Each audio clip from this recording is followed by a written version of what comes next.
Where your treasure is, there will your heart be also. God has given us unlimited treasures in His Word. Every time we open it, we can discover a new treasure or admire an old one. What will we find today? Here's Carla Early with Treasure Hunt in the Word.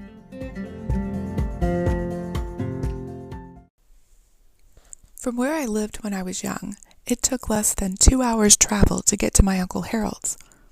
Part of the way was on the interstate, but the rest was up and down hills, around curves, and across creeks. Finally, we would crest a hill from where I could see my uncle's house, the next hill over.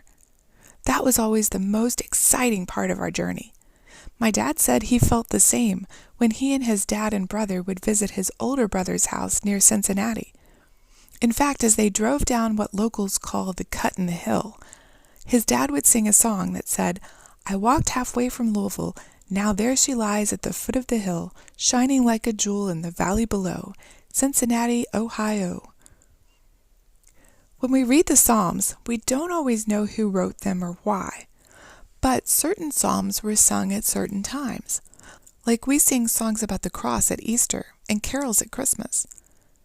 Psalms 120 through 131 are called Songs of Ascent, because they were sung as people made their pilgrimage to Jerusalem 3 times a year.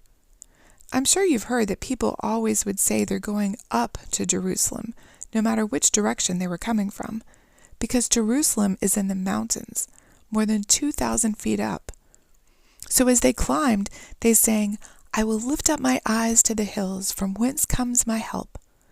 And I was glad when they said to me, "Let us go to the house of the Lord," and pray for the peace of Jerusalem.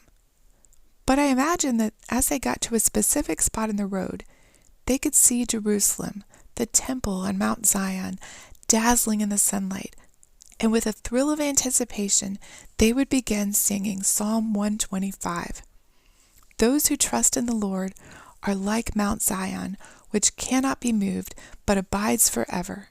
As the mountains surround Jerusalem, so the Lord surrounds His people from this time forth and forever.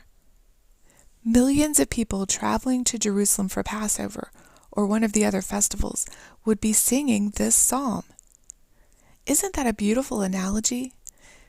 Believers trusting in God are like Mount Zion with God's temple on it, or in our case, in us.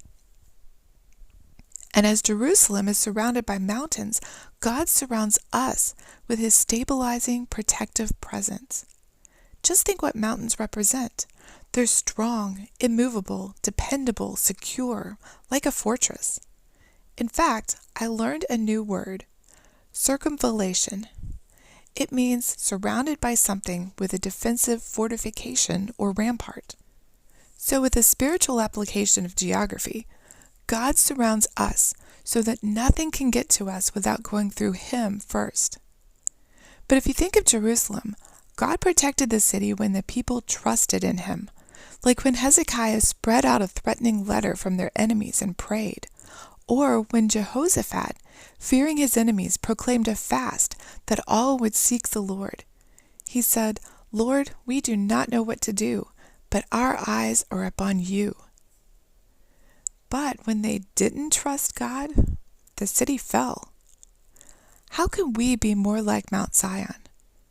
We can trust God, believe His promises, even when we can't see His protection. Does our security come from Him or from our job, bank account, friends, or family? The Bible compares other things to sand, the sea, or wind, inconsistent, unstable. How can we put our trust completely in the one who is our circumvallation? You can contact us at treasurehuntintheword@gmail.com.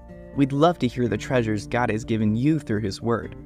You can listen to other episodes on our website, which you can find in the description below.